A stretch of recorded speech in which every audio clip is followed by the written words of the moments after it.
చెప్పన్నా. Cinema industry నుంచి ఇప్పుడు తమిళ్లో విజయ్ గారు పాలిటిక్స్ రావడం జరిగింది, విన్ అవడం జరిగింది. దీనిపై మీ కామెంట్ ఏంటి? నాకు 1986 నుండి అతను నాకు తెలుసు. చిన్నప్పుడే వేషాలు వేసుకుంటా మద్రాసులో చూశాడు. నేను కాలేజ్ చదువుకునే రోజుల్లో అట్లా మద్రాసులోనే చదువుకున్నా కొంత. అయితే అతను పాకులాడే టైప్ కాదు. అంటే నా దగ్గరగా చూసిన మనిషి. వాళ్ళ నాన్న కూడా తెలుసు. వాళ్ళ నాన్న 70 సినిమాల దాకా డైరెక్ట్ చేశాడు. తెలుగులో కూడా చేశారు. యాక్షన్ ఫిల్మ్ చేస్తారు, అన్నీ చేస్తారు. ఆయన కొడుకుని ఆర్టిస్ట్ చేసుకున్నాడు. అది కూడా చిన్న చిన్న వేషాలు వేసుకుంటూ ఫస్ట్ ఏది మన కెప్టెన్ అంటారు విజయకాంత్ గారు, ఆయన చేస్తే ఈయన చిన్న చిన్న వేషాలు వేసుకుంటూ అతను తొందరగా మన పైకి రావాలి అనే టైప్ కాదు. ఒకళ్ళు కొట్టి బయటికి రావాలి, ఆ పార్టీ ఈ పార్టీ మొత్తం కలుపుకొని నేను ఏదో ఉద్యోగం చేయాలి లేదు. తను అన్నీ అనుభవించిన తర్వాత, అంటే షార్ట్ టైంలో ఇంతమంది ప్రజలు నన్ను లైక్ చేస్తున్నారు. ఏది కమల్ హాసన్ కంటే, రజనీకాంత్ కంటే కూడా ఆ లెవెల్లో వస్తున్నారు. అండ్ అవన్నీ ఉన్నాయి అతనికి. అందుకని నేను పదవిలోకి వస్తే బాగా చేయొచ్చు అనే రాజకీయంలో వచ్చాడు ఆయన.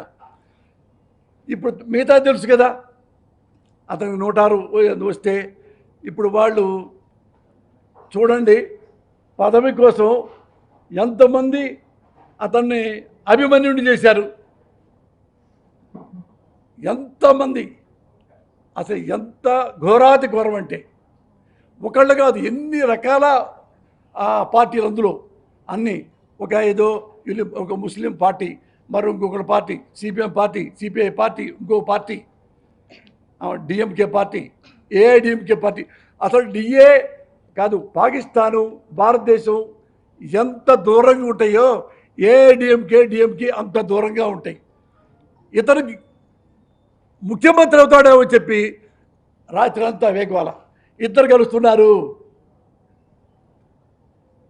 అంటే ఒక ఇబ్బందిగా చెప్పాలంటే మగాడు కలుస్తాడా?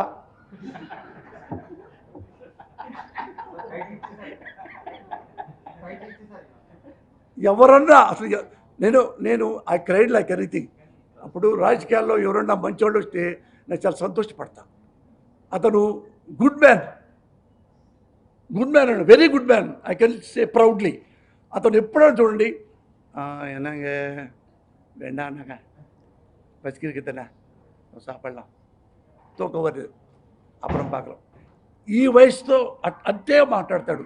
చూడండి మీరు ఎక్కడన్నా ఎవరైనా తిట్టాడని చూడండి, అవినీతి అది అది అది ఒకళ్ళ పేరెత్తి కానీ లాస్ట్లో వెక్స్ అయిపోయి ఒక డిఎంకేని ఓడించాలి అన్నాడు తప్ప అతను తెగతిడుతుంటే, అన్యాయం చేస్తుంటే, ఇంట్లో గొడవ, ఊళ్ళో గొడవ, సిటీలో గొడవ, తమిళనాడు మొత్తం గొడవ ఇతని మీదే. ఇతను మొత్తం చార్లే శోభరాజ్ కంటే ఘోరం అలా చేశారు. మరి పబ్లిక్ అతనికి ఇచ్చారు. ఇచ్చినప్పుడు రెస్పెక్ట్ చేయాలన్న, కనీసం 1 month అన్న చేయొద్దా?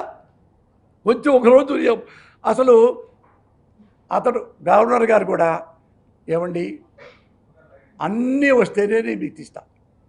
ఒకప్పుడు చాలాసార్లు ఈ 10 ఈ 12 ఉన్నాయండి, ముందు ముఖ్యమంత్రి చేస్తానండి, అసెంబ్లీలో చేస్తా అంటే ఇచ్చిన వాళ్ళు ఉన్నారు. ఈ మహానుభావుడు లేదండి అన్నీ ఉండాలి అని నేను ఇస్తాను సార్ లేదని చక్కగా వెళ్ళిపోయాడు, కేరళ వెళ్ళిపోయాడు. అతను అయినా ఒక కామెడీ చేయాలి. చూసారా ఎంత అన్యాయమో ఈ గవర్నరు అని అనలే. గవర్నర్ కూడా చాలా రెస్పెక్ట్ ఇచ్చాడు. అలాంటి వాడే ప్రజలకి మంచి చేయగలుగుతాడు నా దృష్టిలో.